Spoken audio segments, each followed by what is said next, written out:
morning everyone, this is Coach Christian Simatu of Anytime Fitness Congressional. Ngayon, ang gagawin natin ay ang plank walk to push-up. Ang plank walk to push-up ay ang workout na tinatawag nating isa sa mga compound workout. Bakit ito compound workout? Dahil ang workout na ito ay nakafocus sa ating lower back, sa ating core, and syempre sa ating arms.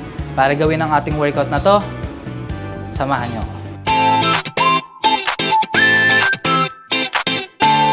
Alright, so today ang gagawin naman natin ang plank walk to push-up. Sa plank walk to push-up, ang kailangan natin ay mat. Siyempre, kailangan nakapag-warm up na rin ang ating tuturuan o tayong gagawa. Alright, so nandito si Dennis again para ipakita natin kung paano ang plank walk to push-up. Sa plank walk to push-up, kailangan lang naka-plank position muna. Shoulder width pa rin yung arms natin. Engage yung core. Naka-contracted yung glutes. Alright. Tapos, dapat naka-straight yung back. Okay, so plank walk to push-up. So, itataas lang ni Dennis ang isang kamay. Ihahakbang niya. Then, push-up. Okay, then babalik ulit. Then, alright. Sa plank walk to push-up, usually ginagawa siya sa mat. Tapos, ginagawa siya as a compound workout. Bakit compound workout? Dahil nga naka-engage yung core, tapos nagpo-push up tayo, nawo-workout yung iba't ibang muscles natin. Ayan. So, ginagawa siya 12 to 15 repetitions, 3 to 5 sets, depende sa kakayahan nung gagawa.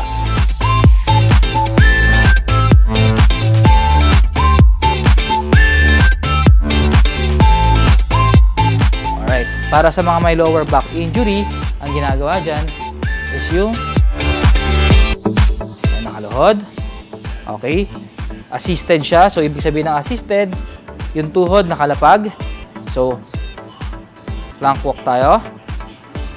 Then, push-up. So, assisted push-up ang mangyayari na. Alright. Para din naman sa mga hindi pa kaya ng push-up na buong buo, pwede natin gawin yung plank walk lang. So, paano yung plank walk, Dennis? Okay, plank walk. Alright. Plank walk. Do it in 12 to 15 repetitions again. 3 to 5 sets. No push-ups. So, ganun pa rin. Engage yung core. Naka-contracted yung butt. And keep on doing it.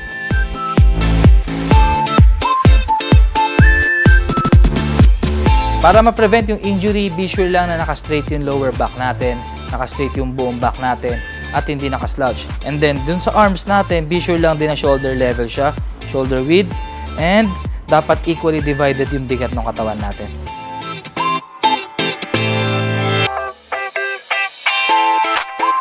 Yun ang tamang paggawa ng ating plank walk to push-up. Ang plank walk to push-up, tatandaan natin, pwede natin gawin sa ating bahay. Be sure lang na meron kayong mat and properly warm up po kayo. Okay, para sa ating progression at iba't ibang workout pa, pwede nyo kaming bisitahin sa aming page or any branch ng ating Anytime Fitness.